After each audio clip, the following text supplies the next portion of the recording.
Donc moi, je suis Alexandra Langlais, membre du conseil scientifique GESOL et chargée de recherche au CNRS à la faculté de droit de Rennes.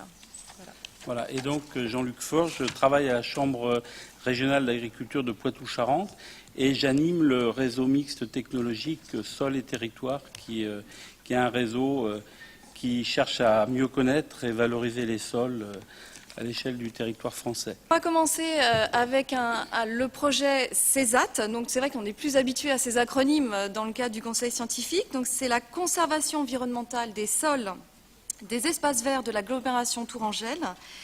Et là, cette présentation va être faite par Didier Boutet de l'Université de Tours, qui va faire cette présentation tout de suite. Alors, nous avons donc depuis 3 ans, avec mon équipe, CESAT, avec une équipe pluridisciplinaire, travaillé sur la protection, la préservation des sols, mais en tant que support donc des espaces verts d'une agglomération, qui est l'agglomération Tourangelle, mais ça vaudrait également, je pense, pour d'autres agglomérations. Nos objectifs étaient d'abord de développer une méthode d'analyse multicritère. Alors, je ne vais pas vous ce qu'il y a sur l'écran, je ne vais pas vous le commenter, enfin, du moins, je ne vais pas relire, je vais vous dire par contre, ce qu'il y a un peu tout autour de ces objectifs.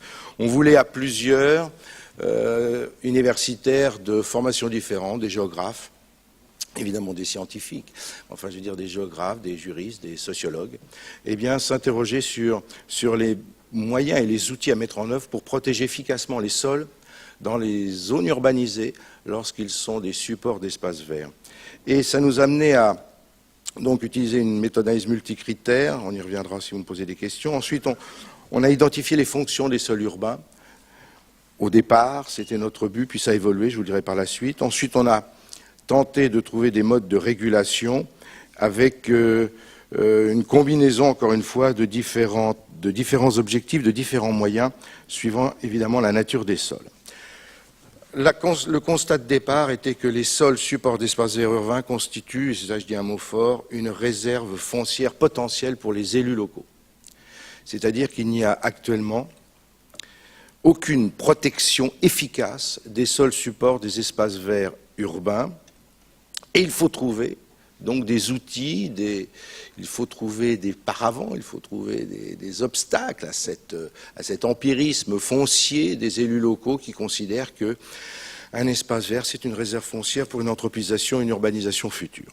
Alors, on a essayé de développer à travers 6 espaces verts bien identifiés, 4 publics, appartenant à la puissance, enfin, des espaces publics appartenant à la commune ou à des communes voisines, 4 espaces privés, eh bien on a essayé de voir quels étaient les meilleurs remparts à cette menace permanente qui est l'urbanisation, l'anthropisation donc des espaces verts urbains.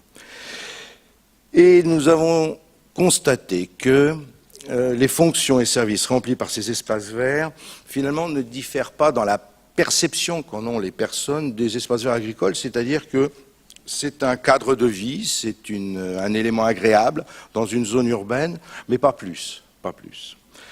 La mise évidence d'une biodiversité ne présente pratiquement aucun intérêt, nous verrons pour qui et pourquoi, en particulier les gestionnaires peut-être, les usagers certainement pas.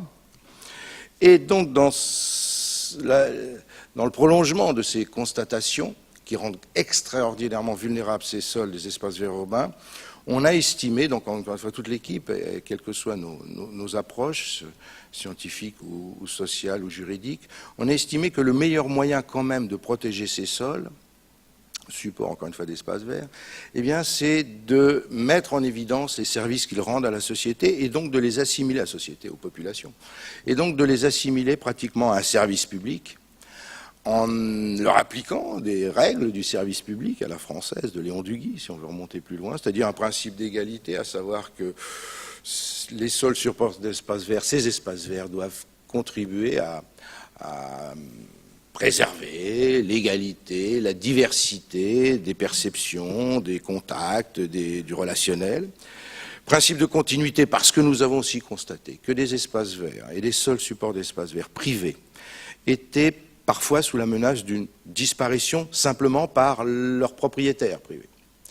Alors qu'en ce qui concerne les espaces publics, il y a quand même malgré tout une obligation de continuité de maintien de ces supports, de ces espaces verts, alors que les espaces verts privés, au décès, et là on a 2-3 exemples dans la Gloute Orangelle, mais on pourrait multiplier ça, puisqu'on a un autre projet qui s'appelle Serveur, qui fait le même travail sur d'autres villes de région centre, eh bien ils disparaissent tout simplement en même temps que leurs propriétaires. Et puis le principe d'adaptabilité, c'est parce que si on veut quand même protéger aussi, à travers le service public, il faut que ces espaces verts évoluent dans leur conception, dans leur mode de fréquentation, et donc aussi dans leur mode dans leur évolution. Alors, partant de toutes ces constatations, on est arrivé à une conclusion qui était quand même très différente de ce qu'on pensait au départ, mais ça c'est normal, c'est l'objet d'une recherche. Et on a pensé que c'était par la voie réglementaire, une voie relativement un peu contraignante, par la voie réglementaire que l'on pourrait protéger, préserver les sols de la pression foncière. Et donc, on a, à la fin de notre travail, proposé, ça a été validé, ça a été publié dans certaines revues, proposé la mise en place d'un coefficient de constructibilité potentielle, c'est-à-dire pour protéger véritablement, pour préserver, sans pour autant sanctuariser, protéger donc les seuls supports d'espace vert. Et puis, la loi du 24 mars est venue à notre secours en quelque sorte, en proposant aussi un autre coefficient, puisque le coefficient d'occupation des sols n'existe plus, en proposant un coefficient de biotope, qui fait que les maires, et là je reviendrai sur une intervention qui a eu lieu tout à l'heure, les maires sont en mesure, s'ils le souhaitent, de protéger, par un coefficient de biotope pour y revenir, c'est-à-dire imposer un pourcentage d'espace vert dans un quartier, dans une zone, dans un périmètre bien délimité. Eh bien, les maires, s'ils le veulent, peuvent réellement, en fonction de tout un tas d'éléments, non seulement la richesse de la biodiversité, mais les services rendus. Ne parlons pas des services écosystémiques, c'est peut-être un peu trop précis, un peu trop ambitieux, mais peuvent, s'ils le veulent, réglementairement interdire les menaces, repousser les atteintes potentielles à ces espaces verts et donc au sol qui les supportent, avec donc ce coefficient de biotope. En conclusion, j'essaie d'aller vite, en conclusion, 3 choses. La première chose, par rapport à ce que les idées préconçues que nous avions au départ sur comment protéger les sols, l'espace vert, on se disait simplement un bel espace vert, ça dure. Non, ce n'est pas vrai. C'est la richesse on va dire agronomique, pour faire simple, qui est le meilleur garant de la préservation, de la protection des sols. Ce n'est pas vrai. Ce n'est pas vrai. Enfin, en tout cas, dans notre étude de terrain, et qu'on va étendre à d'autres villes, et les problématiques sont également les mêmes. Également, par rapport à notre départ, on ne pensait pas qu'on serait obligé d'en arriver pratiquement à une protection type monument historique des espaces verts et de leurs supports. Et il faut pratiquement en arriver là. Et donc, en conclusion, je dirais que notre étude a montré que la parole, la décision, appartient aux élus, et une petite appartient aux élus, en sachant que c'est évidemment très variable suivant la sensibilité des élus. On a des élus qui appliquent déjà depuis des années, dans certaines villes, on l'a découvert, une réelle protection, une réelle préservation, une réelle mise en valeur des espaces verts, puis d'autres qui, au contraire, encore une fois, continuent à considérer ces espaces verts comme des réserves d'urbanisation potentielle. Un dernier mot, on a un partenariat dans un autre contrat avec des villes comme Caceres en Espagne ou Hanovre en Allemagne, et à Caceres, des collègues de sciences politiques ont montré que l'élément déterminant qui avait permis la réélection du maire, eh bien, avait été son engagement de préserver coûte que coûte les espaces verts dans sa commune. C'est peut-être là une piste à creuser, c'est-à-dire un argument électoral au service de la protection des espaces verts, pourquoi pas. Voilà, je vous remercie.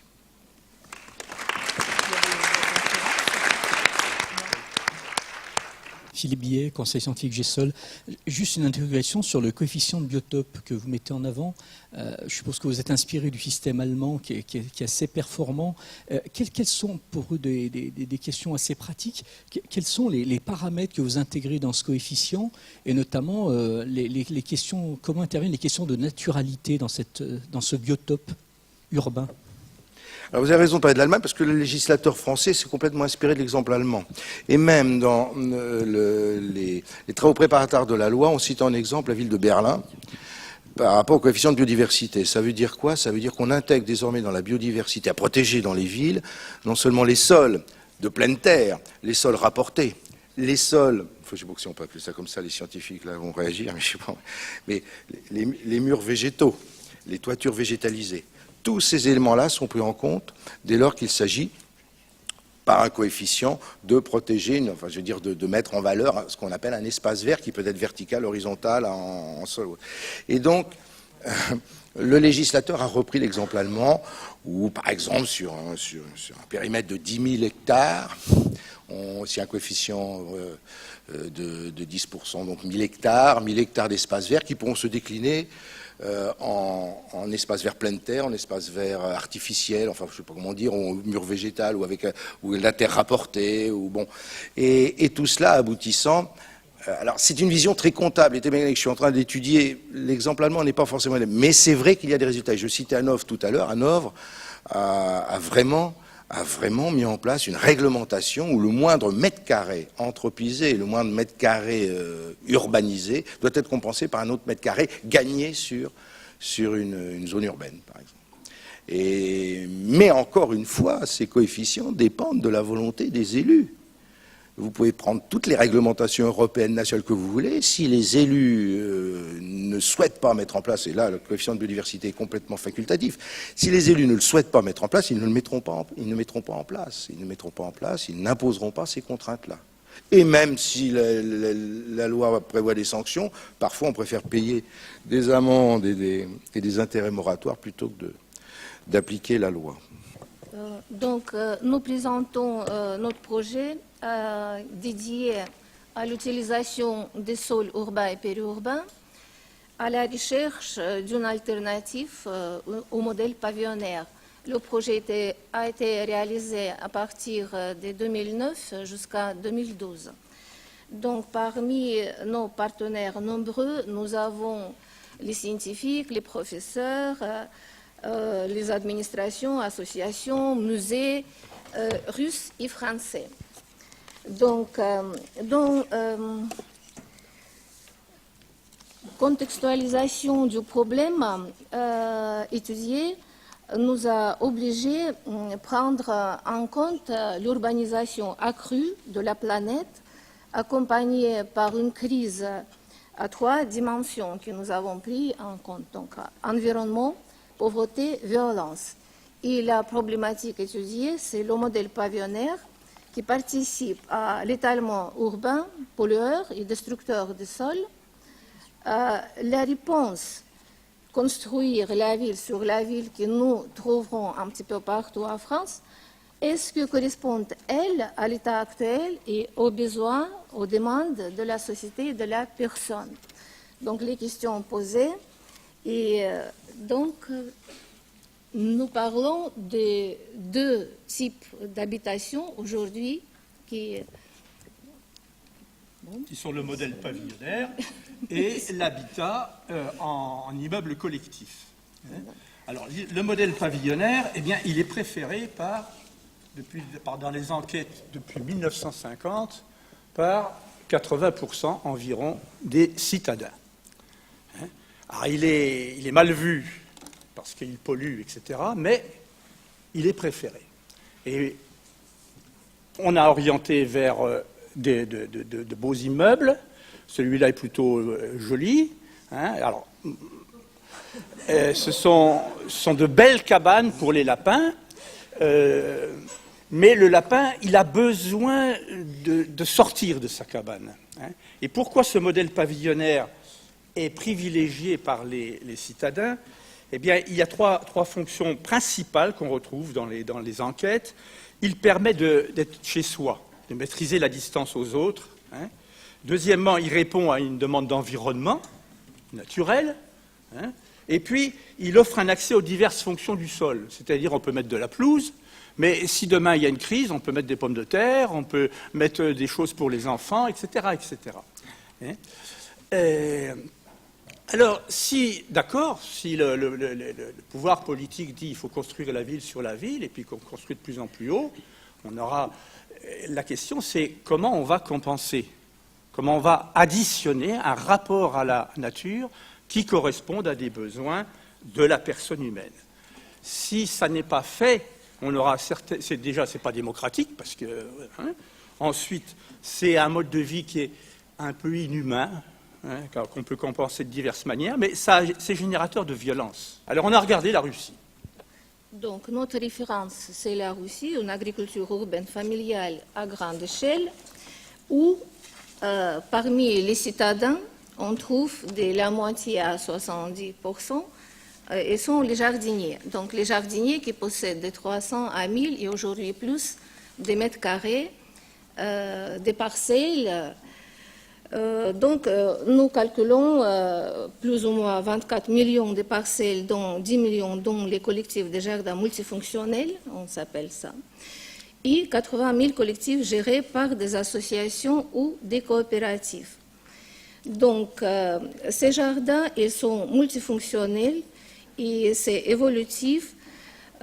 Plutôt, on privilégie les fonctions alimentaires aux villégiatures, donc le repos, le loisir, santé, éducation des enfants, selon les besoins des urbains. Les désirs, les contraintes des utilisateurs, ils sont présents. Donc, parfois, la question qu'on reçoit par rapport au jardinage urbain familial en Russie, est-ce que c'est la tradition, est-ce que c'est un exemple des passés soviétiques, etc. Il faut dire que c'est vrai que le jardinage urbain collectif en Russie s'était créé à l'époque soviétique, mais c'est une vraie conquête sociale au sein de la structure soviétique de la société. Donc, il y a beaucoup de références pour nous pour travailler sur les sols urbains et périurbains, où les citadins développent ces activités, et parmi lesquelles on prend Dokuchaev, qui on considère un précurseur d'écologie urbaine. En particulier, ce n'est pas uniquement le théoricien des sols, mais pour nous, c'est une référence théorique très, très importante. Pour ça, on a travaillé en particulier avec le musée de Dokuchaev des sols de Saint-Pétersbourg. Bon, je pense qu'il faut... Donc, vous pouvez voir donc, une parcelle dans le jardin collectif. Il y a le droit aujourd'hui de privatisation de cette parcelle. Donc, la Russie tourne un pays plus grand du monde, de propriété des petites parcelles de terre. Donc, ces parcelles elles sont bien structurées. Il y a des serres, des composts, des petites saunas, etc. Avec les végétations très diversifiées. C'est pas uniquement les légumes, petits légumes, c'est les fruits, des grands arbres. Bon, les gens passent les vacances avec les enfants, ils étudient la littérature sur les constructions des maisons, sur les plantations, etc. Donc, ils privilégient le privilège des fonctions, une fonction ou l'autre. Aujourd'hui, ça dépend de l'état de la société, on va dire. Bon, on avance. Les besoins de la famille, etc. Alors, la France, vue dans ce miroir, eh bien, quand on arrive de Russie puis qu'on regarde, on dit, mais oui, il y a des choses très très bien, mais on a une profonde inégalité du rapport au sol et aux autres composants de la nature. En France, nous avons à peu près 10 millions de citadins qui vivent dans les immeubles collectifs et qui ne vont pas en vacances, qui n'accèdent à la nature que par les parcs naturels, les jardins publics, ils n'y vont pas tous. Et c'est dans ces zones où il y a des voitures qui brûlent et où il y a de la violence, ce qui n'a pas été étudié très précisément. Le rapport n'a pas été étudié très précisément, mais nous, je suis sûr que c'est à vérifier. Et on a des collectifs de jardins, on va dire comme en Russie, mais les nôtres, c'est 1 à 2% de la population, sur des surfaces qui font 50 à 300 mètres carrés, et encore aujourd'hui, c'est moins de 50 mètres carrés. On n'a pas le droit d'y construire une maisonnette pour y passer la nuit. Et puis les parcelles sont attribuées pour 1 an. Alors c'est renouvelable automatiquement, des fois ça dure la vie. Mais c'est quand même extrêmement fragile. Et ça ne permet pas de développer des bonnes pratiques, des pratiques, comment on dit, patrimoniales, de travail du sol. Bon. Alors voici les jardins familiaux, dont les gens nous en parlent avec énormément de fierté parfois. Bon, on écoute, on est content pour eux, mais en même temps ça nous rend un peu triste quand on vient de là-bas. Et on parle de petits coins de paradis, c'est dans la littérature, et c'est vrai que pour certains, c'est ça. Bon. Et puis nous avons une génération, aujourd'hui, depuis 20 ans, jardin thérapeutique, jardin d'insertion, jardin partagé, jardin pédagogique, et il y a une nouvelle génération de jardins familiaux initiés par les fédérations de jardins, hein, où là, nous on le prend comme, oui, c'est une sorte de laboratoire, de gigantesque laboratoire à ciel ouvert. En France, on en a peut-être entre 200 et 500 éprouvettes, où s'expérimente, il nous semble, une nouvelle culture urbaine, le travail du sol, avec des prises de conscience écologiques, etc. Le biologique est la règle. Plus question de mettre des pesticides. Hein. Mais pour le moment, le surface, le public, c'est très peu de gens. Hein. C'est minuscule, c'est homéopathique. Hein. Et puis, alors, deux choses, avant de passer à la conclusion. La Sistana, ça c'est à Sevran, après les émeutes où il y a eu des voitures de brûlées. Bon, on a fait quelques jardins et c'est géré par la puissance publique, c'est de la Sistana pure. Hein. Ensuite, il y a un problème de gouvernance. Tiens, qui est-ce qui gouverne? Bon, là, il y a diverses images, dont en bas, à droite, la cité radieuse de Le Corbusier à Marseille, hein, qui est importante. Et ils viennent de faire un petit jardin partagé en bas, parce que, effectivement, le rapport à la nature, là, ça a pêché un petit peu. Ce qu'on dit, c'est qu'il y a des possibilités de dialogue entre ces réalités russes et françaises. D'abord parce qu'on a une référence commune d'Okhoutchaev, hein, parce qu'il y a une compréhension, il y a des interrogations qui se rejoignent, et puis à partir de la réalité russe, on s'aperçoit, en France, le jardinage urbain, c'est un point aveugle de nos statistiques, de nos appareils statistiques. Et puis ce n'est pas un héritage du passé rural comme on a cru tout le long du XXe siècle. Hein, et l'urbain peut devenir un acteur du travail des sols, et un acteur organisé. Où ça peut nous mener. Et donc, on ne va pas dire qu'il faut transférer un modèle. Hein, il faut inventer quelque chose de nouveau en dialoguant entre ces deux réalités, en ayant toujours en tête ces 10 millions d'exclus actuels qui peuvent augmenter si on construit la ville sur la ville sans penser à ce complément. Donc on a valorisé de diverses manières, notamment avec un livre qui vient de sortir en anglais, donc nous sommes très contents. Ça s'appelle Russie, mais les 2 derniers chapitres sont sur la comparaison avec la France. Et puis on a sorti un article sur Dokhoutchaev. Les perspectives, ça se continue avec un programme qui s'appelle Urban Sol avec le Snowman Network, et on élargit à l'Union européenne. Et puis progressivement, on va déboucher sur focalisation sur qu'est-ce qu'on peut faire en France à partir de ça. Il y en a encore pour quelques années. Ça nous a aidé à dialoguer avec beaucoup de gens, de diverses professions, associations, etc., de France et de Russie. Et on vous remercie.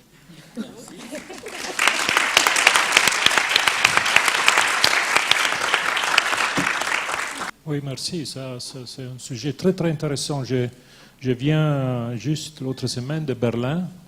À Berlin, comme dans toute l'Allemagne, mais surtout à Berlin, il y a une très forte tradition des jardins urbains pour des raisons historiques de Berlin, surtout. Et un aspect que là, c'est devenu de plus en plus étudié, et ça commence aussi à poser des soucis, c'est l'aspect de la contamination des sols urbains. C'est-à-dire, il y a des aspects liés à l'histoire de ces sols dans un contexte urbain, mais aussi à la déposition atmosphérique qui pose un problème quelquefois de santé publique dû au fait que la production agricole dans un milieu urbain, normalement, a des teneurs, par exemple, de métaux lourds plus élevés que dans un milieu rural. Est-ce que vous avez abordé cet aspect-là dans votre étude? Par l'équipe canadienne, ils avaient comparé les légumes produits achetés dans le commerce, donc qui viennent de l'agriculture, les légumes des jardins, puis les légumes d'un jardin sur les toits. Les plus propres, c'était ceux du jardin sur les toits. Les plus pollués, c'était ceux qui venaient de l'agriculture En Russie, vous allez tout de suite dire, on comprend, la Russie, bien sûr. Hein. Et puis les jardins urbains, c'était déjà au-dessus des normes, hein, mais moins que les... Hein. Et alors dans le programme Snowman que nous conduisons, Urban Sol, cet aspect est traité avec une équipe des Pays-Bas, RIVM, hein, qui est sur sol et santé, et puis avec une équipe belge qui sont des spécialistes des sols. Hein. Et effectivement, c'est quelque chose de central. Mais jusqu'à présent, quand on partait des sciences du sol, on disait attention, il y a de la pollution, donc il faut supprimer. Ce qui a été fait récemment à Chambéry, qui a valu un article incendiaire dans le Canard enchaîné du mois dernier, hein, parce que voilà, les autorités nous ont dit bon, là il faut supprimer, et puis on prévient les gens après, ou ils sont mal prévenus en disant qu'on les a prévenus, hein, ce qui montre qu'il y a un problème de gouvernance. Mais un scientifique anglais qui était venu participer à un séminaire, il donne l'exemple suivant. Vous avez un petit vieux qui est dans son jardin. Il faut qu'il le sache. Il faut qu'il le sache, que les gens sachent. Il sait qu'il y a du plomb dans ses tomates. Mais il va continuer à manger ses tomates. Et si vous lui retirez son jardin, il va mourir plus vite. Donc il faut avoir les deux côtés. Il ne faut pas seulement raisonner avec la pollution, il faut raisonner aussi avec les aspects positifs. Et ça n'est pas mesuré. Enfin, c'est tout le travail qui est en train de se faire. Jusqu'à présent, jusqu'il y a 20 ans, bon, il y avait les philosophes qui argumentaient, les médecins qui conseillaient d'aller au jardin quand on avait des problèmes de stress, etc. Hein, et maintenant, on a de plus en plus de résultats de recherches scientifiques extrêmement précises, etc. Hein, mais il faut tenir les deux bouts. Bon, je peux dire. Un petit complément. Donc, on continue avec notre recherche dans le cadre des Snowman Urban Soil. Et donc, on découvre plusieurs choses encore en évolution de notre sujet. Qui, par exemple, les jardiniers espagnols qui cultivent les légumes au bord des routes, autoroutes et des ferroviaires, des lignes de chemin de fer. Donc, ils ne sont pas conscients, ils ne posent pas la question. Donc, au niveau des perceptions des jardiniers, ils ne posent pas la question s'il n'y a pas cancer, s'il n'y a pas de graves problèmes de poumons, etc. Ils s'en fichent. Donc, le problème posé, il existe, il faut traiter, mais c'est vrai qu'il faut donc prendre en compte toutes les facettes du problème du jardinage urbain qui existait toujours en ville. Et ce n'est pas uniquement ça fait bien pour la santé, mais c'est beaucoup plus profond et il faut étudier, il faut continuer. Très bien. Bon, on va prendre deux questions. Cécile Claverol, conseil économique, social et environnemental. Moi, j'aurais une question sur le type d'habitat. Est-ce que le type d'habitat en Russie est le même qu'en France? Pardon. Parce que vous nous avez montré en photo des barres d'immeubles qui sont le pire de ce qu'on peut voir et le pire de ce qu'on a fait. On peut faire mieux aujourd'hui. Est-ce qu'on a ce type d'habitat en barres d'immeubles en Russie aussi ou pas? En Russie, vous avez, si je ne me trompe pas, autour de 70% des citadins qui vivent dans des immeubles collectifs. Et c'est la même chose dans les pays baltes et dans beaucoup d'autres pays. Donc ce qu'il y a, c'est que c'est venu en complément, pas à partir d'une réflexion sur l'habitat, mais à partir de la Seconde Guerre mondiale et des famines et de la nécessité de se nourrir. Mais aussi d'un référentiel qui vient d'avant, où il y avait toute une culture avec les grands auteurs, les grands écrivains qui se relationnaient beaucoup avec la nature, et le modèle des cités-jardins qui n'a pas été appliqué à grande échelle nulle part, mais qui a donné un référentiel commun. Dans les années 20, les cités-jardins étaient débattues en Russie dans les années 10 et les années 20, jusqu'à 1928, jusqu'au moment où Staline a dit le jardinage individuel, c'est porteur d'un esprit petit bourgeois, ça doit être combattu. Et ça a été repris par les partis communistes de l'ensemble de ces pays, jusqu'aux années 70-80. Un complément très court. Donc, c'est sciences sociales, excusez-nous. Mais bien sûr qu'en Russie, en France, il y a plusieurs types d'habitations. Et c'est vrai qu'à l'époque soviétique, presque toute la population habitait dans les immeubles, pas grandes. Et avec les tendances d'aujourd'hui, bon, avec le développement de la classe moyenne et appauvrissement de la population d'une catégorie très, très nombreuse aussi, on voit les tendances de changer des habitations. On construit des grands appartements avec un petit jardin du côté, mais je vous confirme et je témoigne que les Russes ne laissent pas tomber ces jardins de 600 mètres carrés. Pour nous, c'est classique, c'est 600 mètres carrés. Donc, en ayant déjà un appartement à Moscou et en construisant une maison à la périphérie de Moscou, les gens ont ces 600 mètres carrés toujours. Non? Ils ne vendent pas, ils privatisent, donc ils tiennent. Et je connais beaucoup de jardiniers qui voyagent des centaines de kilomètres, c'est un problème aussi, le transport, hein, la pollution, mais toute la semaine de travail au centre de Moscou, donc sortir vendredi soir pour venir à 2 heures du matin sur sa parcelle, samedi, dormir et après travailler comme les fous sur la terre, travailler le sol. Pourquoi? Ils peuvent acheter tout, mais non, ils travaillent, ils plantent, ils font des collectes. Donc, et après, à Moscou, de nouveau, déjà dimanche. Merci. Donc une question courte, encore la dernière, et puis... Elle est pas courte, là? On le garde pour le débat, alors. Ok, je la fais courte tout de suite, ça sert à rien de discuter. Donc vous êtes très critique sur la manière dont ça se passe en France, et en partie... pardon, Catherine Keller, CS GESOL. Et vous montrez qu'en Russie, vous avez des jardins, oui, de 600 mètres carrés de moyenne, et vous êtes critique par rapport aux initiatives qui sont développées un petit peu en France, probablement à juste titre, hein, avec des petits jardins comme à Marseille et autres. Mais bon, je vois assez mal à Marseille, par exemple, essayer de développer des jardins qui auraient 600 mètres carrés pour les personnes qui habitent dans ces bars, qui sont effectivement horribles. Et entre autres, il y a également ce que vous avez noté pour la partie russe, l'aspect éducation, qui n'est pas, qui a disparu en tout cas, c'est ce lien à la terre qui a un petit peu disparu pour ces personnes. Donc, en fait, comment prendriez-vous le problème? Par quoi commenceriez-vous? Parce que vous avez été critique, mais je n'ai pas vu d'accroche. C'est un débat, ça? Si ça peut être laissé pour le débat. Simplement, regarde, dans le petit livret, là, qui est distribué à tout le monde, dans notre présentation de 2 pages, il y a 7 propositions pour les politiques publiques.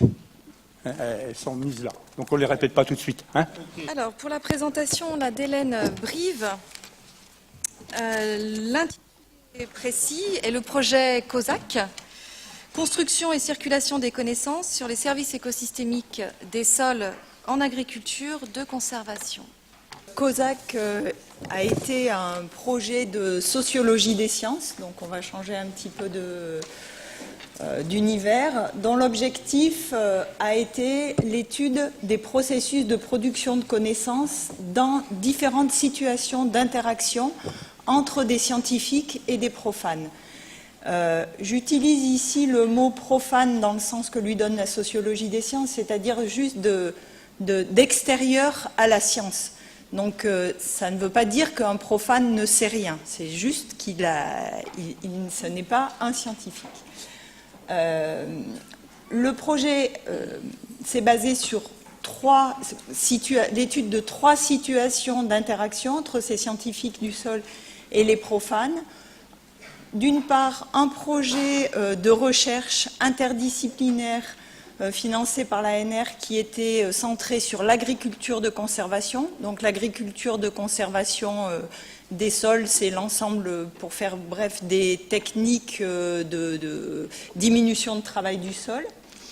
Donc ça, c'était une première situation. Et 2 autres situations qui étaient des groupes d'agriculteurs pratiquant l'agriculture de conservation et qui interagissaient eux aussi avec des scientifiques. On s'est basé sur 2 questions de recherche. D'une part, la première, c'était quelle construction du sol par les scientifiques et les profanes dans ces situations d'interaction, comment les uns et les autres construisaient cet objet sol. Et la deuxième, c'était est-ce que l'émergence d'une question des services écosystémiques, c'est-à-dire d'un regard de la société nouveau sur les sols, à partir du millénium, on va dire, est-ce que ça change quelque chose dans la façon de faire de la science des sols? Alors, dans cette courte présentation, je vais simplement vous parler de ce qui s'est passé, de cette situation d'interaction dans le projet interdisciplinaire sur l'agriculture de conservation qui s'appelait le projet Pépite. Je vais sûrement le dire par raccourci ensuite. Donc, on s'est appuyé sur un modèle de la sociologie des sciences qui envisage l'activité scientifique comme une succession de processus de traduction. Ces traductions, elles sont organisées, pour faire bref aussi, en trois grandes étapes. Une première étape de traduction ici, c'est lorsqu'on construit finalement l'objet sol, qu'on va être obligé de le simplifier, les scientifiques vont être obligés de le simplifier, de le réduire pour le transporter au laboratoire et pour le manipuler ici au laboratoire. Donc c'est ce processus de simplification. Deuxième série de traductions, ça se passe au sein du laboratoire où les chercheurs vont s'attacher à essayer de faire parler cet objet sol réduit pour en dire quelque chose. Et troisième étape de la traduction, j'ai perdu ma souris, ici, qui est la sortie du laboratoire. Qu'est-ce que cet objet sol réduit va pouvoir dire dans le vaste monde, on va dire, dans le monde réel.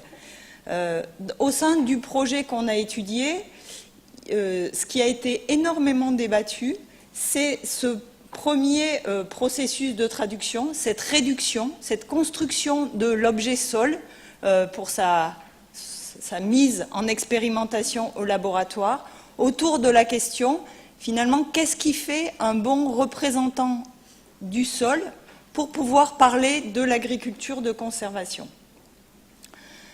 Et pour donner un petit peu de chair, de corps à ce modèle-là, je vais vous donner un exemple qui a été extrêmement débattu en tant que représentant du sol. Ça a été la construction d'un dispositif d'expérimentation à l'INRA de Reims, constitué par des colonnes de sol, des colonnes de terre, comme ça, qui sont mises dans des conditions de température et d'humidité contrôlées, et dont l'objectif était l'analyse des processus de transfert et de transformation et de transfert de la matière organique dans le sol et d'autres molécules type pesticides. On avait dans le projet Pépite, dont je vous ai dit qu'il était interdisciplinaire, mais il y avait aussi des parties prenantes de l'agriculture de conservation qui étaient actifs dans le projet. Il y avait 4 représentants de collectifs, donc d'experts agricoles de ces techniques de conservation des sols. Et pour ces experts-là, il était juste impensable de faire comme les scientifiques avaient l'habitude de faire avec ces colonnes de terre, c'est-à-dire de prendre du sol, de l'homogénéiser, de le tamiser et de remplir les colonnes. Pour des experts de l'agriculture de conservation, tous les horizons et la fabrication lente de ces horizons est un gros enjeu, et de la porosité, etc. Donc c'était juste inconcevable.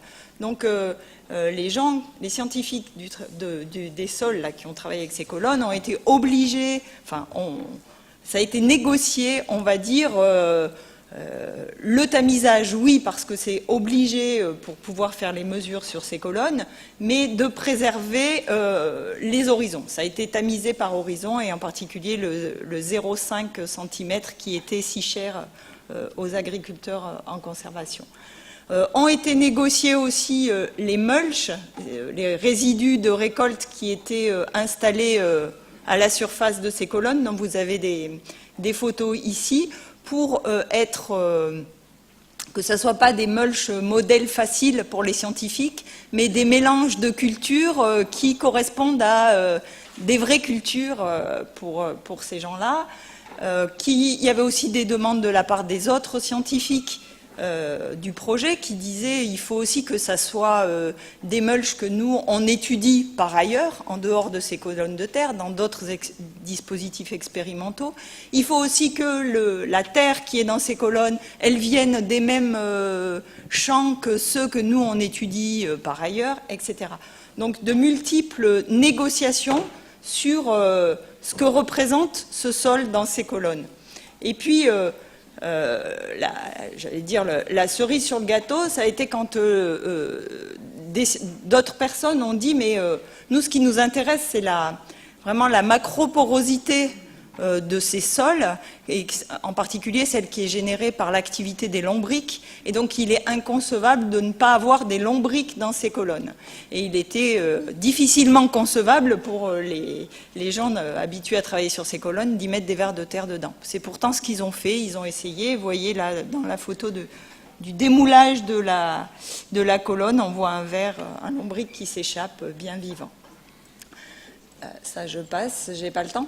Donc, vous voyez à travers cet exemple que finalement les réductions, enfin, que tous ces débats autour du qu'est-ce que c'est qui fait un bon représentant du sol à mettre au laboratoire, toutes ces réductions, ce sont des choix que font les scientifiques, des choix bien sûr tout à fait raisonnés en fonction des questions qui se posent, etc.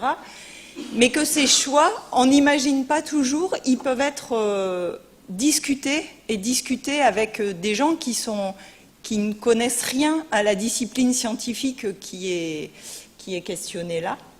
Et donc, ce qui fait un bon représentant du sol dans ce processus, ça va être le résultat d'un compromis qui va permettre de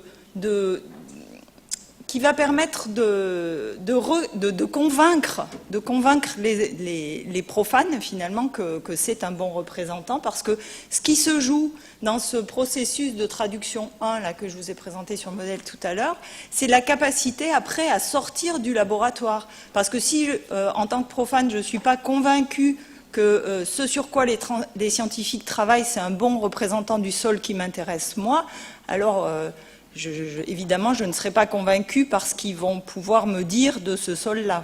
Ça n'aura aucun intérêt pour moi. Donc c'est ça qui est en jeu pour les sciences du sol, c'est d'accepter de discuter, pour les sciences du sol et pour les autres d'ailleurs, d'accepter et de voir comment on peut organiser la discussion de ces réductions, puisque finalement, ce qui est en jeu, c'est les conditions d'utilisation des résultats de la recherche. Donc, à quoi ça peut, enfin, quel sens ça a de faire ce type d'analyse et comment on peut valoriser ça, quel intérêt, on va dire. Je pense que d'abord il y a un intérêt pour les chercheurs qui ont fait cette expérience de l'interdisciplinarité et de la recherche participative ou partenariale, comme on peut l'appeler. En acte, quoi. Voilà, la sociologie des sciences peut apporter des outils pour essayer d'apprendre de l'expérience, de comprendre qu'est-ce qui s'est passé et de voir comment la prochaine fois on peut l'organiser ou le faire mieux, etc. Et ces débats au sein d'un collectif hybride, au sens où il y a des gens qui ont des connaissances très différentes sur le sol, ces débats autour des réductions qui sont pertinentes et possibles et légitimes, ça permet, je trouve, de mettre en lien, de connecter à la fois les exigences des chercheurs, parce que ces réductions, elles sont indispensables, elles sont obligatoires pour la mise en expérimentation, et aussi les attentes des bénéficiaires potentiels de la recherche. On dit toujours qu'il faut prendre en compte les besoins des utilisateurs, mais comment les prendre en compte? J'ai fini. Et puis le dernier point, c'est,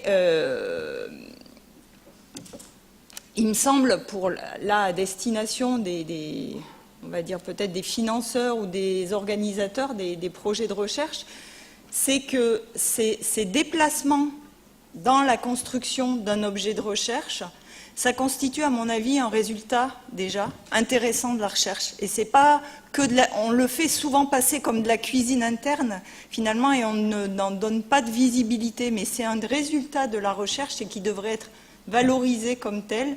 Et je sais pas, et aussi programmé, organisé, quoi, se donner le temps de le faire, et voilà.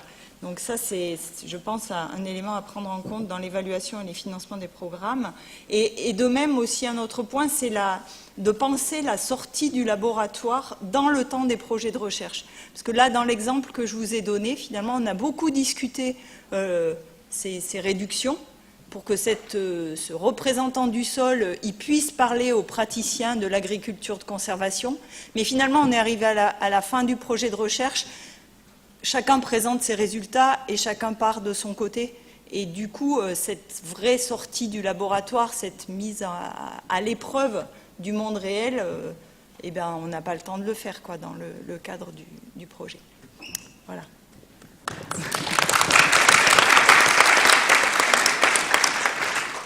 Hélène Grosse de l'ACTA. Ouais, donc je partage complètement l'objectif, je dirais, de penser la sortie du laboratoire et donc de prendre en compte les utilisateurs et les besoins. Donc là, la clé que vous proposez finalement, c'est de faire participer les profanes dans le laboratoire. Et est-ce qu'inversement, on ne pourrait pas réfléchir à finalement sortir du laboratoire et en gros faire les expériences dans la vie des profanes?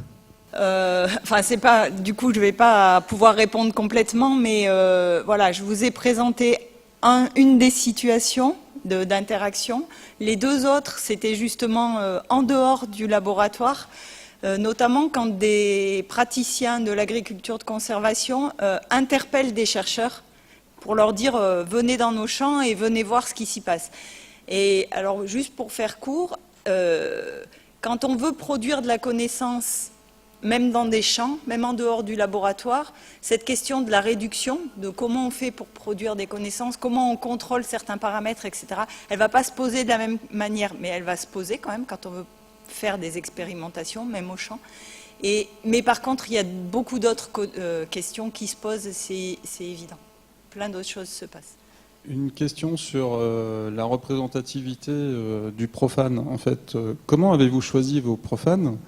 Et est-ce un échantillon représentatif ou est-ce que vos profanes correspondent bien à la définition que vous en avez donnée?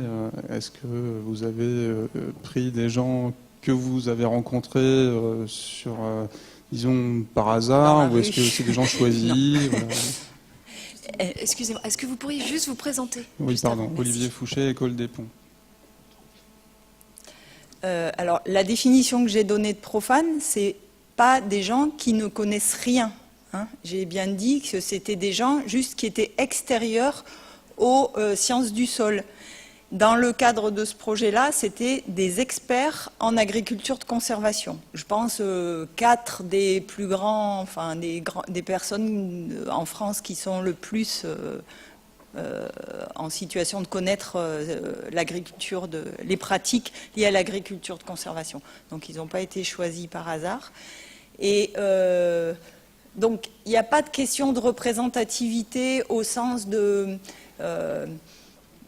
comment dire? C'est vrai que c'est une question très très importante quand on parle de sciences citoyennes, de forums hybrides, qu'on veut mettre ensemble des chercheurs et des profanes pour réfléchir à quoi que ce soit, à un sujet.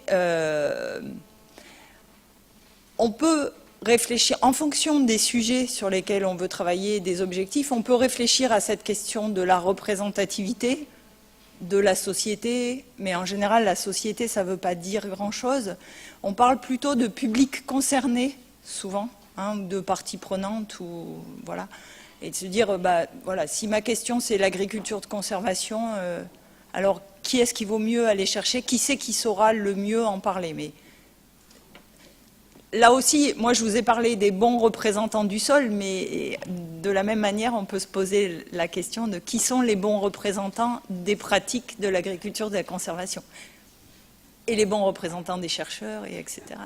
Je m'excuse si je prends toujours mais c'est vraiment très intéressant, et l'agriculture de conservation, c'est un sujet très controversé, parce que, comme c'est connu, normalement, ça implique l'utilisation beaucoup plus intensive des herbicides. C'est la raison parce que l'agriculture de conservation fait la joie des producteurs d'herbicides. Donc, ma question, c'est, comme c'est un sujet controversé où souvent la science est mise à côté parce que c'est un débat plutôt émotionnel, est-ce qu'il y a eu un débat sur ça dans votre interaction entre les scientifiques et les, disons, experts de l'agriculture de conservation? Parce que ça, c'est la question clé. Est-ce que vraiment l'histoire de l'utilisation beaucoup plus intensive d'herbicides pose un problème ou non? Souvent, c'est perçu comme un problème, peut-être c'est pas, et c'est très intéressant les débats là. Alors ça aussi c'est une question difficile parce que derrière agriculture de conservation, il peut y avoir des modèles très très multiples et ils étaient présents dans le projet, en fait, des gens qui allaient... non, je dirais, il n'y avait pas de gens qui étaient à l'extrême de modèles type américain du Nord, agriculture de conservation avec herbicides systématiques, OGM, etc., simplification maximale. En France, le débat, déjà parce qu'on n'a pas les OGM, le débat il est un petit peu... il est un petit peu déplacé. Maintenant, il y avait des gens qui avaient des points de vue différents, qui défendaient des choses différentes par rapport à ça, aussi bien parmi les scientifiques, parce qu'il y avait des gens qui travaillaient dans les pays du Sud et des gens qui travaillaient en Europe, et puis au niveau des représentants d'agriculteurs. Et en fait, déjà, en France, les représentants de collectifs agricoles sur l'agriculture de conservation ont été très très longtemps très virulents contre la recherche française, qui ne s'occupait pas d'eux, qui travaillait pas sur l'agriculture de conservation, qui les méprisait et qui faisait des choses sans intérêt. Donc déjà, la participation de ces 4 personnes au projet de recherche, leur acceptation d'être là et de discuter avec les chercheurs, c'était déjà un pas.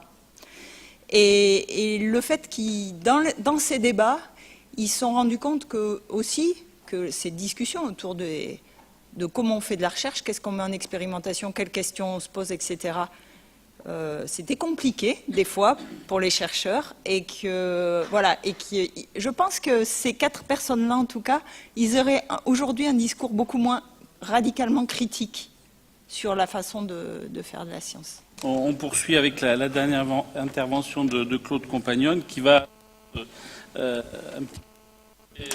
d'être vue au travers de la perception des sols par différents groupes d'agriculteurs, conseillers, et le projet s'appelle KESACT. Bonjour, donc je m'appelle Claude Compagnonne, je suis professeur de sociologie à AgroSup Dijon, et donc je vais vous présenter quelques résultats du projet KESACT, donc questionnement sociologique sur la perception que les agriculteurs et les conseillers techniques ont des sols.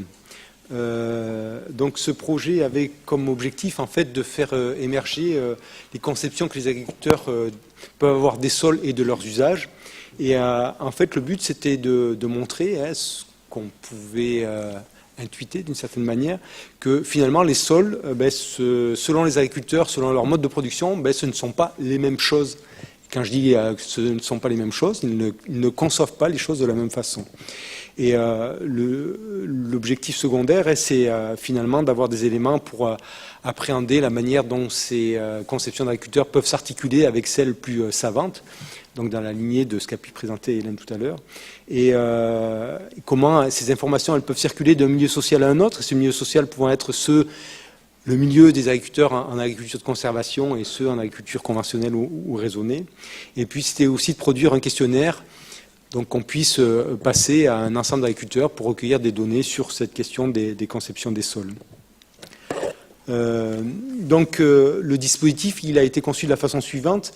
D'abord des réunions en salle en Vendée auprès de 3 groupes d'agriculteurs, donc en non-labour, mais qui allaient vers le semi-direct, c'est-à-dire l'agriculture de conservation, donc en bio, et puis un autre groupe en agriculture raisonnée ou conventionnelle. Et ces agriculteurs, on les a fait ensuite passer sur un parcours de 3 parcelles, une en agriculture de conservation, une labourée en bio et une non labourée en conventionnel, pour voir comment finalement ils appréciaient les sols en situation. Et puis ensuite, on a élargi ces entretiens en faisant des entretiens semi-directifs en Bourgogne et puis en Pays de la Loire, donc pour élargir ces données qu'on avait eues en Vendée, pour savoir si elles tenaient qu'en Vendée ou de manière un peu plus large. Et ensuite, on a construit un questionnaire qu'on a testé auprès de 150 personnes. Et le but étant ensuite de pouvoir recueillir beaucoup plus de données à partir de ce questionnaire-là. Alors, je vous présente quelques données. Ils sont un peu denses, mes questionnaires, je suis désolé, mais c'est la maladie des sociologues. Et donc, quelques données sur ces travaux. Tout d'abord, dire que les agriculteurs en bio qu'on a rencontrés, ils étaient majoritairement en labour, parce que pour eux, c'est le plus simple moyen de maîtriser, bien sûr, les adventices. Et le labour, il pouvait être réalisé selon, pour ceux qui faisaient du labour, ça pouvait être réalisé selon des modalités très, très diverses. Et l'enquête quantitative a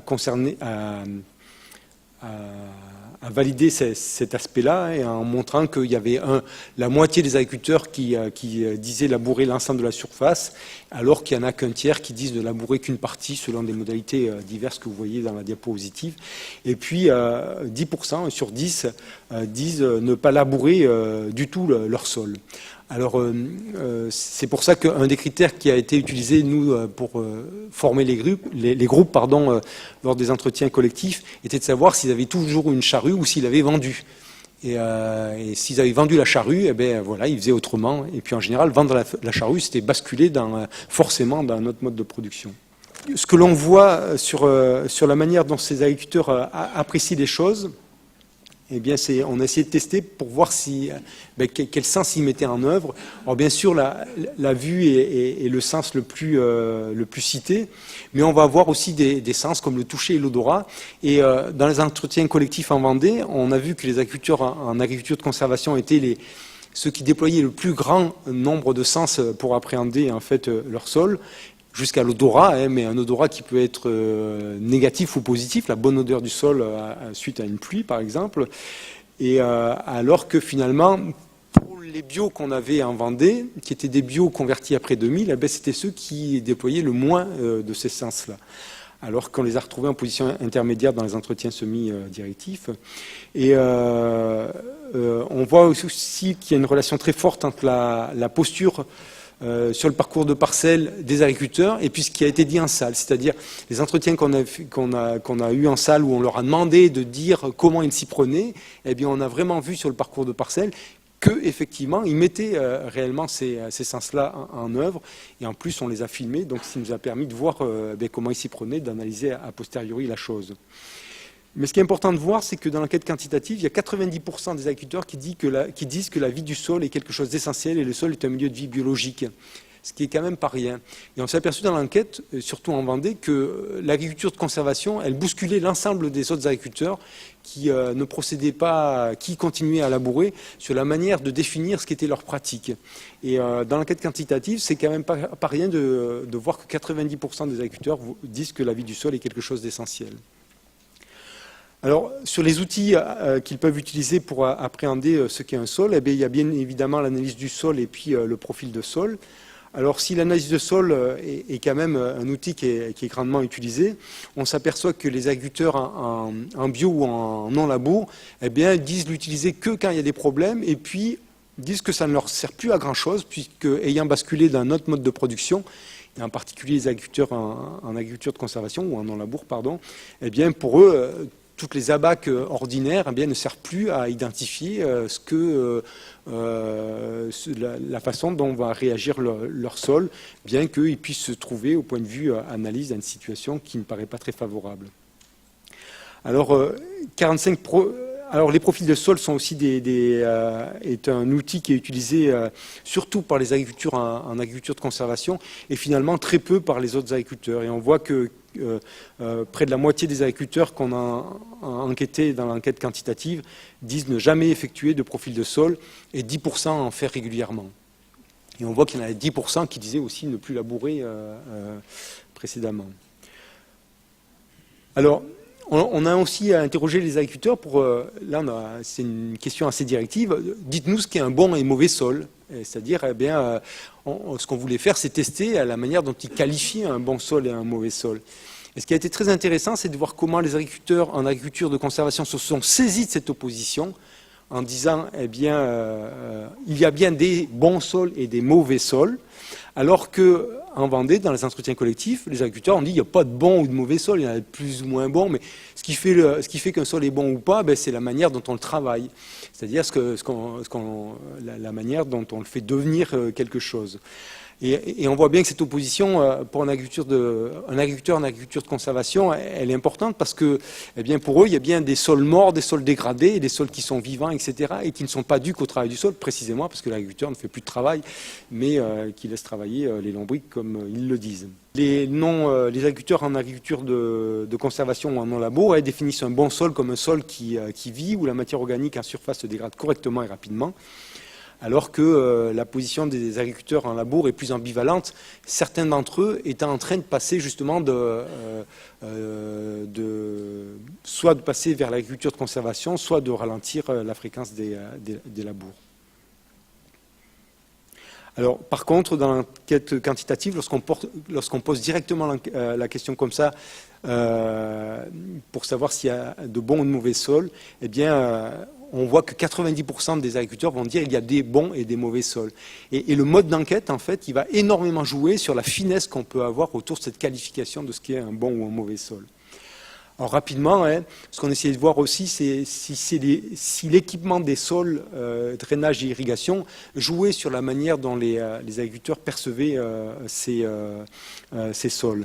Alors, sauf que cet équipement-là, il est différent selon les départements.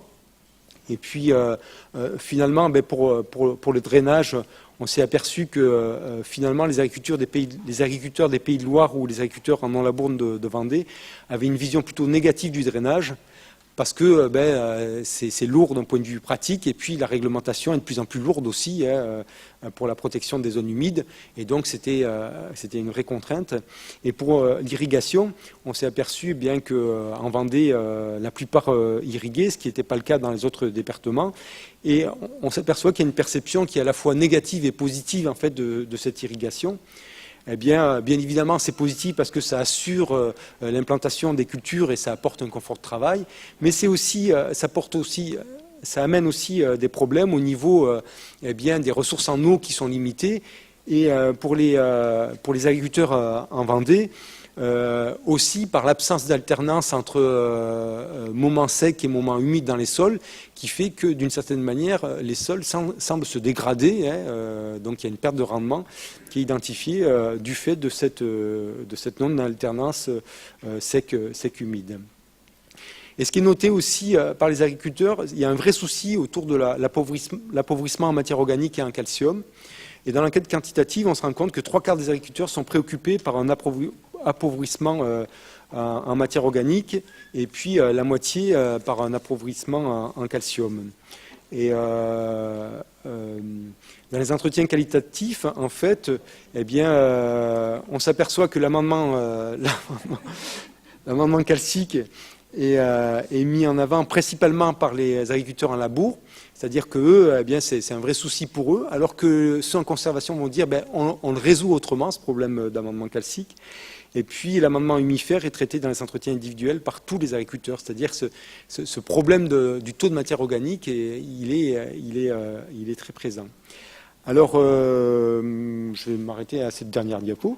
C'est dans notre tour de parcelle, on l'a fait faire aussi par des agronomes, chercheurs ou conseillers. Et puis il y a eu, suite au passage des agriculteurs sur ces parcelles, une confrontation pour savoir si finalement, entre agriculteurs et agronomes, pour savoir s'ils avaient vu la même chose sur les parcelles. Et puis on s'aperçoit que finalement, la position des agriculteurs est assez différente dans l'échange avec les agronomes. Ceux qui labourent recherchent une certaine approbation de leur façon de concevoir les choses auprès des agronomes. Ils leur demandent si c'est bien ça, etc., dans ces interactions. Et il se trouve qu'ils sont mis sur la sellette d'une certaine manière par les agriculteurs qui ne labourent plus. Et donc, on leur demande de se justifier par rapport à la continuation de ce labour. Les bios se sont avérés être demandeurs de savoir technique, c'est-à-dire qu'ils ont questionné les agronomes pour savoir comment ça fonctionnait, en particulier autour de la transformation de la matière organique, alors que les agriculteurs en non-labour installent une discussion d'experts avec les agronomes, c'est-à-dire ils étaient quasiment en pair par rapport aux agronomes en disant mais non, c'est comme ça que les choses sont. Alors les positions des agronomes et des agriculteurs, on va les voir, elles sont très proches dans le diagnostic de l'état des parcelles labourées et plus distantes sur les conséquences pratiques de cet état des parcelles, c'est-à-dire ils arrivaient à dire oui, ça a été labouré en mauvaises conditions, trop rapidement, un labour jeté alors qu'il aurait fallu le faire plus redresser, etc. Donc ils arrivaient au même diagnostic, mais pas forcément, ils n'en tiraient pas les mêmes conclusions pour savoir comment on reprenait ces sols-là. Mais par contre, il y avait une distance dans le diagnostic porté sur l'état de la parcelle en conservation.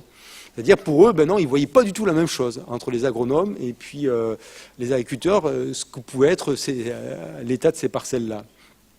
Et en fait, on voit bien que cet écart, il révèle des compétences et des cadres conceptuels différents à partir desquels opèrent les uns les autres, c'est-à-dire ces agriculteurs et puis ces techniciens. Je crois que je m'arrête là. Merci.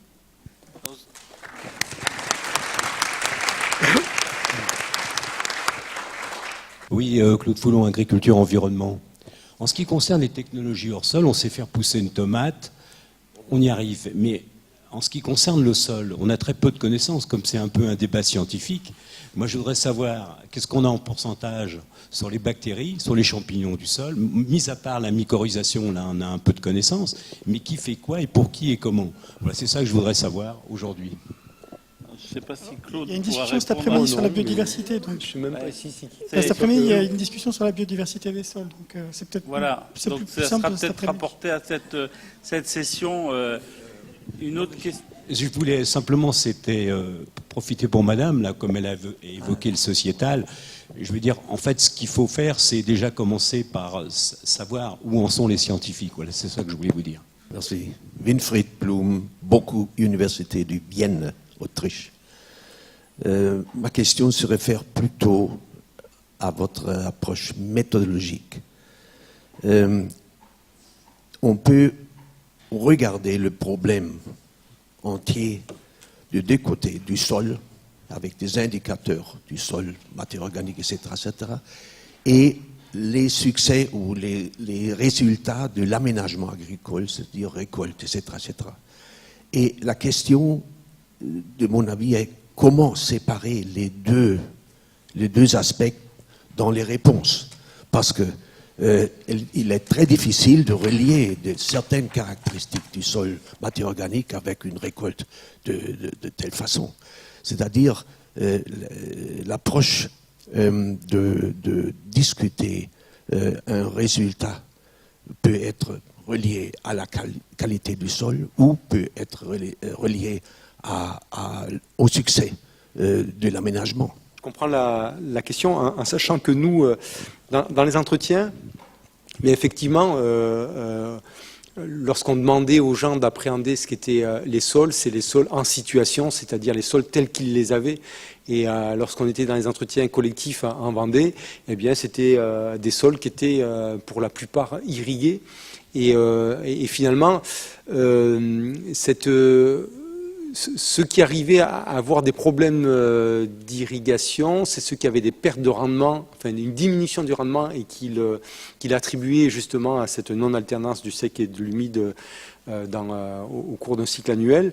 Mais c'est vrai que dans la manière, nous en tant que sociologues, ce qui nous intéressait, c'est de dire, dans la situation que vous avez, c'est-à-dire avec des sols et puis sol et puis forcément équipé, eh bien, comment par rapport à ce système qui est formé par le sol et puis son équipement, quelle conception vous avez, comment vous le qualifiez, comment vous l'identifiez. Et c'est vrai que du coup, on n'est pas capable de séparer les deux. Dernière question après de Claude. Jean-Claude Marcus, Association française pour l'étude du sol. Votre sujet, c'était la perception des sols par les acteurs du territoire. Et je me permets de signaler un point qui me paraît gravement aveugle. C'est la relation entre les sols, leurs fonctions, le service qu'ils peuvent rendre, et puis les usages qu'on en fait, et la qualité de l'air. Je crois que c'est une question majeure sur le court terme pour les citadins. Et il me semble qu'elle est totalement absente des arguments des agriculteurs qui veulent défendre leurs terres par rapport à l'urbanisation. Or, la ville discontinue est un enjeu de santé majeur. Et par ailleurs, on a parlé de jardins urbains, on a parlé également d'organisation de la ville et éventuellement en creux de végétaliser la ville pour respirer mieux. Et il me semble qu'un argument majeur de la conservation des sols et de la conservation des sols en bon état, c'est effectivement la qualité de l'air. Pour répondre là-dessus, les agriculteurs auraient pu évoquer ça spontanément, parce que c'était des entretiens très, très libres qu'on a menés. Et nous, on les questionnait effectivement sur les sols, et à aucun moment, un lien n'est fait entre le sol et puis l'air. Et même ils auraient pu avoir des arguments autour pour piéger le carbone ou le rôle des sols autour du carbone. Et ben c'est assez peu évoqué finalement. Et l'air pas du tout. Donc ce qui est assez surprenant aussi. On voit bien que les questions ont tourné beaucoup autour de la question de la production de la connaissance, de quelle connaissance, et du partage également de cette connaissance. Et du coup, on se pose la question, est-ce qu'il faut avoir ou pas une approche unique de la perception des sols? Donc c'est vraiment l'enjeu, on voit bien, de cette session. Et là, je vous propose d'ouvrir le débat et de pouvoir poser en fait toutes les questions que vous souhaitez à l'ensemble de nos intervenants. Oui, Joël Moulin, Chambre d'agriculture de l'Indre, et puis également un des participants du RMT sur les territoires. Je m'adresse un petit peu à Monsieur Boutet, mais pas seulement, aussi sur la partie un peu des jardins. C'est un peu la dimension culturelle. C'est-à-dire qu'en fait, dans les villes, on a des espaces qui sont, je dirais, un peu patrimoniaux. Et vous n'avez pas du tout évoqué, je dirais, vis-à-vis des élus, un petit peu cette relation qu'ils peuvent avoir historiquement à certains grands espaces qui sont un peu patrimoniaux. On en connaît tous dans les villes, quoi. Et je pense que on a affaire systématiquement à des jardins, je dirais aménagés de type à l'anglaise, ou des jardins, le côté français qu'on a sur le Val-de-Loire, par exemple. Et je pense que c'est quelque chose qui vient un peu peut-être polluer un peu la manière dont on appréhende ces espaces en milieu urbain. C'est-à-dire qu'en gros, ils sont sanctuarisés, quoi, d'une manière générale. Oui, alors en ce qui concerne les parcs et jardins en zone urbaine, il y a une notion de patrimonialisation incontestablement, mais lorsqu'elle est vraiment très affichée, très marquée, lorsque ce sont, on peut parler des parcs, des jardins historiques, témoignage d'une certaine conception des jardins du 18e ou autre. Pour le reste, c'est des lieux de passage, c'est des lieux de découverte, de rencontre, mais ils ne donnent pas lieu à une protection comme peuvent en bénéficier des bâtiments relevant d'un patrimoine religieux, historique ou autre. Et dans notre recherche, dans notre étude, la dimension patrimoniale, par rapport à nos questionnaires, arrivait pratiquement en dernier. Des arguments, quels sont les arguments qui pour vous, justifient de maintenir, d'entretenir ces espaces verts? La dimension patrimoniale, la dimension historique, la dimension mémorielle, on va dire, de ces jardins, arrivait pratiquement en dernier. Alors, ça reste un questionnaire, c'est évidemment relatif, mais on ne sentait pas parmi les visiteurs, les usagers de Parcs et Jardins, on ne sentait pas cette dimension-là très importante, à la différence de la dimension, encore une fois, conviviale, contact avec la nature. Bonjour, Jérôme Cortet de l'Université Paul Valéry à Montpellier. J'ai eu pas mal de discussions ces derniers mois avec des collègues philosophes, ethnologues, sociologues au sein de mon université, dans le cadre des enseignements. Et j'ai été frappé en fait par l'approche en fait qu'ont encore actuellement les philosophes sur la notion de nature. Et j'ai été frappé par exemple par le fait que il y a toujours une opposition très franche qui est affichée entre ce qui est nature, qui est hors des villes, et non nature, ce qui est dans la ville. Et je voudrais savoir si, notamment pour les gens qui ont travaillé dans les milieux urbains, si ces notions ont évolué ou pas, parce que moi j'ai quand même ce sentiment très profond de voir que les gens qui pensent encore sur ces notions-là ont le sentiment, par exemple, que quand on est dans un milieu agricole, on est dans un système très naturel, alors qu'il peut être extrêmement artificialisé en définitive, on le sait, par d'autres approches. Donc je voulais un peu avoir votre sentiment sur cette opposition nature, non nature, milieu urbain, milieu non urbain. Bon, c'est vrai que le rapport entre l'homme et la nature en ville, c'est particulier. Et la nature vue par un urbain, les perceptions des urbains sur la nature, ils sont formés par son bagage culturel, social. Et aujourd'hui, si on parle des jardiniers, dans notre recherche dédiée aux jardiniers urbains, en fait, c'est les gens qui habitent en ville, ils jardinent, ils traitent, ils travaillent le sol. Donc, ils sont en contact direct avec le sol, avec la nature. Ce qu'on observe dans le contexte urbain, donc ce rapport des urbains à la nature, il est limité au rapport visuel plutôt, dans les parcs, dans les squares, etc. Donc les parcs, les espaces verts, ils sont aménagés par les spécialistes.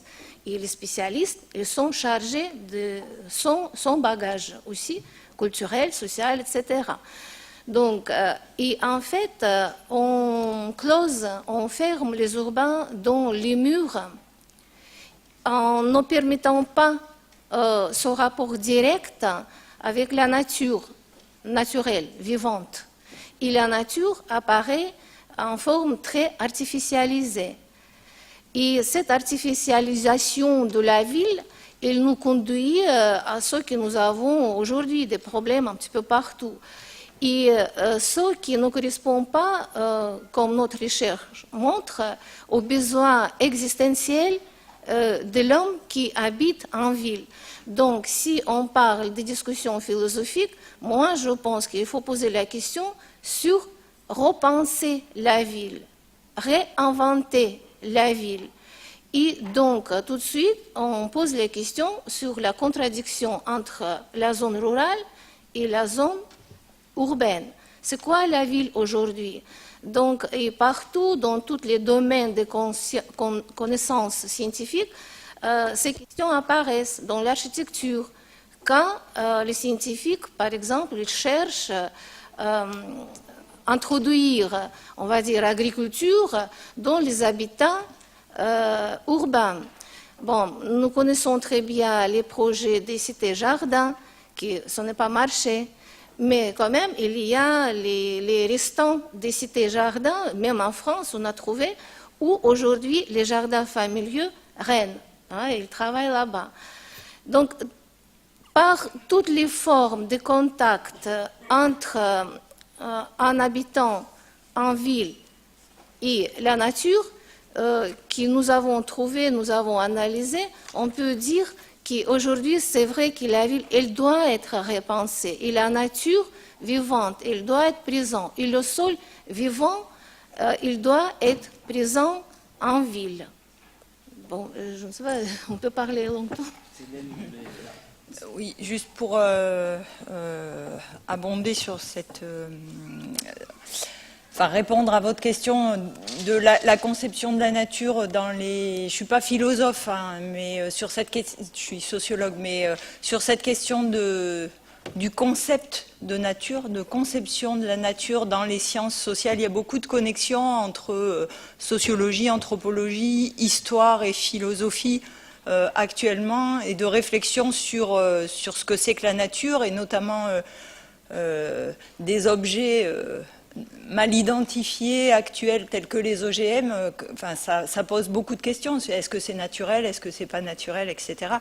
Donc, moi, je ne dirais pas que les philosophes ont une conception de la nature bien carrée. Au contraire, il y a beaucoup de débats là-dessus. Et en particulier, je pense aux travaux de Philippe Descola, qui sont extrêmement connus. Son dernier ouvrage, je crois, s'appelle « Par-delà nature et culture ». Bon, voilà. Et dans lequel il montre que la nature, c'est une catégorie de pensée qui est purement occidentale, que personne d'autre dans le monde a cette catégorie de pensée pour comprendre le monde qui l'entoure. Donc, non, il y a beaucoup de débats autour de ça. J'ai une question qui est peut-être plus de l'autre côté, et c'est peut-être plus orienté vers jardins familiaux, mais pas uniquement. Je me demandais quelle était la définition d'accès à un jardin, quelle est la définition de citadin, quel est le nombre de personnes qui se déclarent impliquées dans un certain jardin, et quelle est la distance que vous considérez comme étant pertinente pour posséder vraiment un jardin. Peut-être que c'est en France, on dirait plutôt j'ai une résidence secondaire. Alors, quand c'est que résidence secondaire finit pour être un jardin familial? Alors aujourd'hui, en France, on parle beaucoup des jardins, par exemple, en pied d'immeuble. Réaménager les pieds d'immeuble pour avoir quelque chose en descendant, en sortant de l'ascenseur. Hein. En Russie, dans l'exemple qu'on a étudié, on peut dire que vous avez à peu près un tiers des parcelles des collectifs qui sont dans l'espace de la ville, hein. C'est-à-dire on y va en bus en une demi-heure maximum, ou on y va à pied. Hein. Vous avez un peu plus d'un tiers qui est à la périphérie, où les lignes de bus vont dans les collectifs de jardins. Hein. Vous pouvez avoir quelques milliers de parcelles, là. Et puis le reste, ça peut être à 10, 20, 30 kilomètres, plusieurs centaines de kilomètres. Là, ça n'a pas rentré vraiment dans notre champ. Oui, mais ça me paraît, j'ai du mal à concilier les chiffres que vous avez donnés, parce que quelques milliers de parcelles, je veux bien, mais quand on arrive, j'imagine que la population de Moscou, par exemple, ça se chiffre en millions d'habitants. S'il y a quelques milliers de parcelles, on est loin de ce pourcentage de 50% des personnes, à moins que c'est déclaratif. Il y a peut-être une famille très élargie de plusieurs dizaines de personnes. Dans un collectif, vous pouvez avoir quelques milliers de parcelles, et vous pouvez avoir quelques centaines de collectifs. Hein. Et donc, par exemple, près de Saint-Pétersbourg, vous avez, ils appellent ça des massifs, qui sont des collectifs énormes, hein, où en été, vous avez 150 000 personnes qui viennent presque y habiter. Hein. Donc là, c'est à 30-40 kilomètres. Hein. La majorité, je vous dis, sont dans la ville ou à proximité de la ville, et les gens y vont encore essentiellement par le bus. Hein. Alors de plus en plus, c'est la voiture, ce qui pose d'autres problèmes. Les week-ends, Louisa en a parlé, vous avez la moitié de la population de Moscou qui sort de ses appartements pour aller dans les jardins, hein, et ça fait des embouteillages partout. Hein. Alors, en France, nous n'en sommes pas là. Hein. Mais dès maintenant, si on avait une orientation vers un nouveau modèle, hein, mais ça suppose effectivement, y compris au niveau philosophique, c'est un changement de paradigme, c'est-à-dire aussi dans la manière de poser les questions, etc. Eh bien, il faut penser dès maintenant au transport. Hein. Si vous faites des collectifs qui sont à 30 km et que tout le monde prend sa voiture, ça ne va pas être une vraie alternative au modèle pavillonnaire. C'est un petit peu mieux que la maison de campagne, mais enfin, tout est à réfléchir, là. On va prendre une dernière question. Peut-être, oui.